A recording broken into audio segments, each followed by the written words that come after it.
सात रंग इंडिया में आपका स्वागत है। मैं हूं कुमार अनिल। दानिश अली को लोकसभा के भीतर गाली दी गई थी। वे न्याय के लिए आज भी लड़ रहे हैं।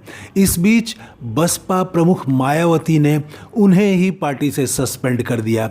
दूसरी तरफ महुआ मोइत्रा हैं, उनकी संसद सदस्यता खत्म कर दी गई। ऐसे कठिन समय में ममता बनर्जी मजबूती से महुआ के पक्ष में खड़ी हो गई। ये दो उदाहरण हैं एक दूसरे के अपोजिट। इस वीडियो में हम आज इसी पर बात करेंगे। माया और ममता के फ़र्क पर बात करेंगे। आज हम अजीब दौर से गुजर रहे हैं। हमारे देश की परंपरा रही है पीड़ित के साथ खड़े होने की, विक्टिम के साथ सहानुभूति की। गांधी, अंबेडकर, नेहरू सभी ने पीड़ितों की आवाज़ उठाई, सत्ता से लड़े, इसके लिए जेल तक गए, पर आवाज़ उठाने से पीछे नहीं हटे। इसीलिए आज भी वे प्रेरणा स्रोत हैं, अमर हैं। निश्चित रूप से एक दूसरी परंपरा भी रही है सत्ता के पक्ष में खड़े होने की, पीड़ित को ही दोषी करार दे देने की। महाभारत में ऐसे अनेक उदाहरण हैं। बसपा प्रमुख मायावती ने अपने लोकसभा सदस्य दानिश अली को पार्टी से सस्पेंड कर दिया। उन पर पार्टी विरोधी कार्य करने का आरोप लगाया। दानिश अली के साथ जो कुछ हुआ था उसका उदाहरण देश में दूसरा नहीं है। उन्हें लोकसभा के भीतर सदन में क्या क्या नहीं कहा गया।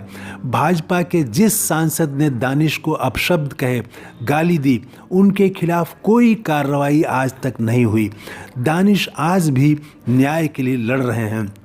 कहाँ तो मायावती को अपने सांसद के पक्ष में खड़ा होना चाहिए था, वहीं उन्होंने पार्टी से ही निलंबित कर दिया, सस्पेंड कर दिया। उन्हें जब संसद में अपमानित किया गया था तब भी बसपा ने ट्वीट करने के अलावा कुछ नहीं किया था, जबकि बसपा की ताकत इतनी तो है ही कि वह उत्तर प्रदेश में सड़क पर अपना प्रतिरोध दर्ज कर सकती थी। मायावती प्रयास करती तो इस मुद्दे पर वे अनेक दलों को अपने साथ ला सकती थी। सारे दलों को लेकर दानिश अली के साथ जो हुआ उसको राष्ट्रीय मुद्दा बना सकती थी, लेकिन ऐसा उन्होंने कुछ भी नहीं किया। दानिश मीडिया के सामने तब रो पड़े थे। दूसरे दिन उनसे मिलने राहुल गांधी पहुंचे थे और कहा था कि आप खुद को अकेला महसूस मत करिए, देश आपके साथ है। तो मायावती ने दानिश को न्याय दिलाने के लिए संघर्ष करने के बजाय उन्हें ही पार्टी से सस्पेंड कर दिया। मायावती ने ऐसा आत्मघाती कदम क्यों उठाया ये तो वही जाने, लेकिन उत्तर प्रदेश में उन्हें इसका भारी नुकसान उठाना पड़ेगा।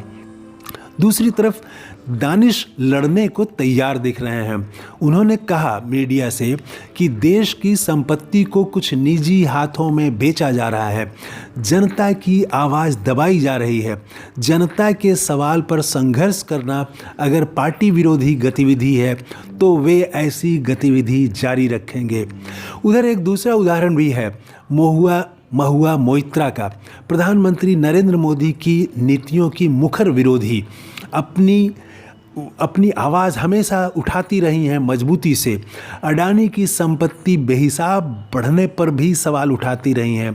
उन्हें उनकी संसद सदस्यता समाप्त कर दी गई, लेकिन वे डरी नहीं, पीछे नहीं हटी। कहा कि मेरी उम्र अभी 49 वर्ष है, अभी मैं भाजपा के खिलाफ अगले 30 वर्षों तक लड़ती रहूँगी। कहा कि उस रूल का हवाला देकर मेरी सदस्यता समाप्त की गई है, जो रूल अस्तित्व में है ही नहीं। महुआ मोइत्रा के पक्ष में पार्टी की प्रमुख और बंगाल की मुख्यमंत्री ममता बनर्जी मजबूती से खड़ी हो गई। उन्होंने आज ही घोषणा कर दी है कि महुआ के साथ अन्याय हुआ है। कहा कि देश में एक और अदालत है, वह है जनता की अदालत। लोकसभा के चुनाव में महुआ फिर से पार्टी की प्रत्याशी होंगी। जनता की अदालत में उन्हें न्याय मिलेगा। पूरी तृणमूल कांग्रेस महुआ के साथ खड़ी हो गई है। आपने गौर किया होगा जब महुआ संसद के दरवाजे पर बोल रही थी तो ठीक पीछे उनके समर्थन में सोनिया गांधी खड़ी थी। सपा प्रमुख अखिलेश यादव, जदयू के अध्यक्ष ललन सिंह सहित तमाम विरोधी दलों ने महुआ का समर्थन किया है। उधर दानिश को दूसरे दलों का समर्थन तो मिला, लेकिन उनकी अपनी ही पार्टी से समर्थन नहीं मिला, बल्कि बाहर का रास्ता दिखा दिया गया। देश में दो राजनीति के ये दो उदाहरण हैं। एक पीड़ित को ही सजा देने की राजनीति है और एक पीड़ित को न्याय दिलाने का संघर्ष करने की राजनीति है। मायावती ने अपनी ही पार्टी को कमज़ोर कर लिया है यूपी में, जबकि बंगाल में ममता और महुआ ज़्यादा मजबूत हुई हैं। आज ही उसका असर बंगाल में दिखने लगा। वहाँ के सारे अखबार महुआ के पक्ष में आवाज़ उठा रहे हैं, लिख रहे हैं। बंगाल में महुआ और ममता दोनों की लोकप्रियता बढ़ गई है।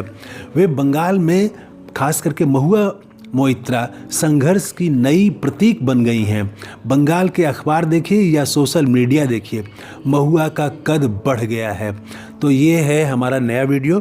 अगर आपने इस चैनल को अभी तक सब्सक्राइब नहीं किया है तो ज़रूर कर लें। जय हिंद, थैंक यू, धन्यवाद।